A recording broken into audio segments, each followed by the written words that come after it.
look at one dimension of life. You have to look at many things together. And many things is, studies is not a compartment in your life. Studies is something that is life. And so is all learning that happens. And learning does not happen only from books, only from course material. I agree, some of you are preparing for 10, some of you are going into 10, they are important classes. But course material is not the only thing that will help you in life or even for the board exams. It is not that you will learn and you will vomit it out on papers and you'll get fantastic marks. Now, if you learn to be multidimensional, to do 3-4 things at a time and do it well and concentrate your energies on learning in any form, you'll always be successful, whether it is board exams, whether it is life. So never think of this, exams are so how can we do this? Exams are a part of life. Secondly, your exams are the way they are conducted. You've been having your unit tests, or even after every lesson, you've been having a test. So make it a habit to study continuously. This is not a time where you can, study during the exams and pass. Don't think of passing, failing. It is doing well. Okay. So I don't want any sort of this thing to occur ki exams ke beech mein, this is not learning. I want this exercise to be a learning exercise. Like somebody says, how many things did you pick up? 1. A lot of you have not visited many international destinations. And even those who have visited, what I find that people who travel, they travel, 1, just for enjoyment. 2, for status value. Hum America ghum ke aaye hain. We've been to London. But they don't travel for the essence of travel. Essence of travel is not only seeing historical monuments. That you can see on Google also. You must have realized that when you do a virtual tour, everything is available on Google. It is for the whole experience of experiencing culture, experiencing people, experiencing why they are like that. Like the Japanese, why are they like that? Because their history teaches them to be like that. What they went through made them like that. Why are we like that? We had so much of, foreign rule that we become subservient. All the time, we are always sir, and we are always doing, things which slave mentality. It's set in us. So every culture is a product of its history. That is why we study history. History is important because we become a product of history. If we don't know our history, we won't know how we become like this. America, why is it like that? Why are they, they're just not bothered about the world? Because they've not seen want. They've always had everything. So all cultures become like that. So you picked up a lot of history, a lot of culture, geography. Instead of your teacher teaching you on a map, till I became an adult, I found it so difficult to imagine that the world was round. Studied it in books. But that question always, sort of bothered me, that why aren't we falling? It's round. But as one developed, because these things, the internet was not there. There was no visualization. We always studied it in books, unidimensional, straight, level. You people have the access to internet where you see the world moving, you see, the countries where they are, the solar system. We never had that. So that is why this is the advantage. When you experience things, that is why virtual travel is also very good. So geography, you actually learn like this. Where are these countries? Now, some of you must have experienced that you didn't even know where the countries were on a map. Which are the neighboring countries? What are the effects of neighboring countries on these countries? So this is all learning. Now, when you sit for an exam, you may not remember what you studied, but you will remember, this country was there and this is the effect it had. So maybe you will interpolate things. I'm not saying this will come in your exam, but somewhere you will interpolate and you'll say, okay, remember I did this and this was done. So this must be this. So logic comes into it. So this is how we learn about history and geography. Culture. So we learn a lot about rules. So this is how we learn about countries. Now, just like I keep saying that reading is a window to the world. Reading is an inexpensive kind of learning, because you take a book and you travel all over. Imagination travels, everything you get, very inexpensive. Travel is a very expensive way of learning, but it is as good. It opens up your mind. Thirdly, it teaches us tolerance. We come to know that there are many different kinds of people in the world, and there is no good or bad. There is a lot of people are different, and we learn to accept it. This makes us a better adjusting individuals in the world. Then, of course, like somebody said, we learn a lot of English, a lot of vocabulary, a lot of usage of words, usage of expressions, new words. In your narrations, you have narrated a lot of words which you're mispronouncing. You're really, pathetically mispronouncing. But the fact that you have come across those words. Now, somewhere when you see these words and hear these words, you will get the good pronunciation also. But you will know that these words exist. These places exist. So, English gets improved. Language gets improved. Then a very important skill that you learned during this is video making. Now, video making might sound a very frivolous skill. Video making means TikTok and, dance videos and all. But in present times, it's a very important skill. There are full-time courses and very expensive courses coming on in video making. Why is it important? Because this is your future. Now, you're no more restricted to books. This is going to be the future of the world. So, presenting yourself. You see, you must have noticed on the internet, there's so much now coming around on people taking up professions. A lot of people have lost their jobs. Now they have to find alternate professions. Alternate professions are in the virtual world.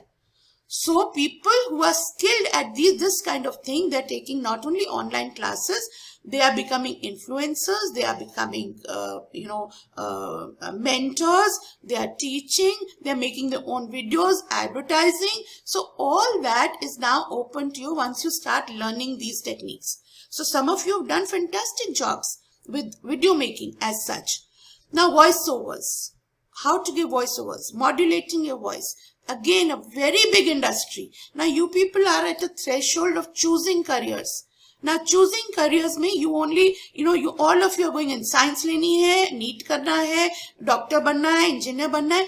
But actually, there's so much happening in the world that now at least you will start opening up your minds to professions which are unexplored. When you go for NEET, I think a few thousands are selected from crores. But when you go into alternate professions, you have lesser competitions. You can excel faster. So your mind opens up to a lot of things. Your confidence. Now, main, I think, takeaway from this whole exercise is building confidence. In this world that you are living in, it's very, very important to come out as confident individuals. You must have seen there are many people who are super qualified, but they are unemployed. When we say there's unemployment in the country, it's not unemployment. The unemployable are unemployed. So you are becoming employable. The moment you have confidence, you can walk into any office. And even without the required qualifications, you can get jobs.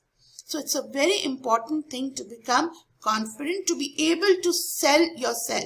Now I must tell you, when I used to teach personality development, the interview techniques, some things, what I used to ask the candidates were, sell hair oil to a bald person. Can you sell hair oil to a bald person? That is the tact. Sell a refrigerator to an Eskimo. Now, this is where you are tested. How you can sell. Sell does not mean going in on a thela and selling bananas. Selling is convincing the other person of your point of view. So this is a technique that comes with gradual presentations, confidence building exercise. And this is what I want you to learn in life. Now, some things I was very happy about. I'll first take overall before I take individual things. First of all, all of you, I'm so glad you have not copied from my travelogue. You have not copy paste from the internet. Why I can make out? Because of all the spelling and grammatical errors you have made. Because I know that if you had copy paste, it would have been perfect. The imperfections in your presentations tell me that they're original. So that I'm very happy about. So all of you have used your mind, and there's such a variety of styles. No two presentations are alike. Everyone has developed their own style. So that I'm very happy about, that you've not taken it as a job. Karna hai, Rana ma'am ne bola hai, submit karna hai, so do it anyway. You have used your mind. Some have turned out better than the others. That's also perfectly okay. You can all learn as time goes along. But the way you have presented it is totally different. You have taken different destinations. You have taken different techniques. Now, what I told you to do is there were 2-3 aspects of it. One, reading my travelogue, you had to do a quiz. Now, quiz was not really an academic exercise. You were not marked on it. It was only done so that you actually read it. Initially, I was a little, worried whether you would take it as a job and not read it. So that was just to ensure that you read it. You get a guideline of how a travelogue is written. So I don't know how you've done in your quiz, but doesn't matter. The fact that you've read it and your video making and your travelogue writing tells me that you have read it and you've taken some interest. So that aim is achieved. Now, secondly, now when you do this, there are 2 things. One is just writing a travelogue, which I have written on the Facebook, and mine is just writing. I'm not presenting it. I'm writing a travelogue for my own happiness. So what I've done is I've listed out things where we've gone, but not factually, something that I will relish reading 10 years later. So I've done it from that point of view. Pictures are there so that I don't forget. When I talk of a place and there's no picture, I forget. So that is the aim of my travelogue. Now, your travelogue had 2 portions to it. One was writing a travelogue like I wrote. Second was because you were supposed to make presentations. Now, presenting a travelogue is a little different to writing a travelogue. So, some of you have written a travelogue like you would write a travelogue. It's like a book and you would love, sort of reading through it. Some of you have done it as a presentation. Some of you have done it like both. You've written it also and you're presenting it well also. So, none of them is incorrect. All of them in your own way are correct. Whatever you've thought of, if you've thought of writing a travelogue and you've done a presentation, it's wrong. But if you've thought of writing a travelogue and you've done a travelogue, it's correct. If you've thought of doing a presentation, you've done a presentation, it's correct. Okay? So as we take up one travelogue after another, we will discuss each one in detail. And mind you, this exercise, I have enjoyed it, of course, because some places I visited, some I have not. And so I enjoyed reading it. But you must, sort of appreciate the fact that you did one travelogue. I have done 11 of them to assess. So it is not that I've just sat and ordered and you people have done the work and now poor things and, ma'am is just, sort of discussing it. You must appreciate the fact that till late night I was studying all your 11 travelogues and I have seen through them. So since I have been through all the details, we'll take them up one by one. And before that, some of the pronunciation errors which are common to all, and I'm just telling you so that you don't make the same mistakes again. One was all of you across the board, very few of you pronounce the word tour correctly. It is tour. It's not tour, it's tour. That's a common mistake, so I'm telling you. Some pronunciation errors before we go into it, individually. I haven't been able to jot down all, but B-U-F-F-E-T is buffet and not buffet. Some of you pronounced it wrong. Monarch, C-H is K, monarch. When somebody has pronounced St. John, you know, when you're reading, some of you have, when you've done your travelogues, you've not understood it. You have read it and then you can make out in the narration that you've not understood what you're writing. Do not use terms or anything that you do not understand. You have, you know, if you copy paste the terms and the language, you don't know what you're reading, so the accent doesn't come. Like in one of the travelogues, somebody's written a full line, but not understood, so the pauses are not coming properly. Then some of grammatical errors I will, you know, come across. Orchid is CH, orchid nahi. So these little points you should be, you know, whenever you're in doubt, just go to Google and just go to the mic and write the word and hear the pronunciation and you will get it right. Now, these are things I want you to make you a little aware that whatever work you do, try and do it to perfection. Don't do a slipshod job ki chalta hai. You know, kuch ko pata nahi chalega, chalta hai. Don't do that kind of job. Go over it. One thing I found lacking in all presentations is that you've left the presentation till the last minute. Your timelines always should be 1 or 2 days before the actual timeline, whether it's studies, whether it is a project. Now, if you're supposed to submit something on the 3rd, in your mind, you just cheat yourself and say, I'm supposed to submit it on the 1st. So that you have 2 days up your sleeve to evaluate it. You have to go through your own presentations, evaluate it, and then have the time to correct it. If you leave it to the last minute, you don't have that time. So you've submitted without even seeing, without evaluating your own project. So take it now one by one. Now Oman. Oman was very well. Hello? Okay. Oman was very well done. The map was a very good idea. And why Oman? Why did you choose Oman? That was very well said. And then what they did was a very good technique they did for, I knew what all they were visiting. So that was a very good idea. Day 1, day 2, day 3, itinerary. And then I knew, okay, what I was going to see. After that came their whole trip, which was again very interesting. The food gave it a very personal, endearing touch. Because at your age, food is very important. So that little thing about food they did was very good. And then I think somewhere they said somebody fell ill and we could not get. So that gave it a very real feeling. That, okay, one of the friends, you know, we were supposed to go there, but he fell ill, he started vomiting or something like that. Then, but the only thing was in that the slides moved too fast. Because, you know, the music and slides were good. The narration went too fast, the written material, and they were not reading the written material. So obviously, the whatever they were trying to say, I mean, before I could comprehend, the slides moved. So, a little introductory narration. Now, Oman, I think, had no narration at all. So, which is not a bad idea. If you have everything on the slides, narration, no narration is not a bad idea. But then the slides, since I was only reading, I couldn't read the slides. I couldn't understand what was happening. So, I had to rewind. Nobody has actually, I was, you know, evaluating. So, I was rewinding and seeing. Who will rewind and see? So, if you're not narrating, it should have enough time for the person to read the slide. Since there was no narration, the time should have been more. And a little introductory narration by somebody would have actually made it, you know, really, really good. So, it would have made it sort of complete. But otherwise, as a technique, the Oman group has come out very well. Now, Hong Kong. Hong Kong presentation was too factual. It was like reading a tour guide.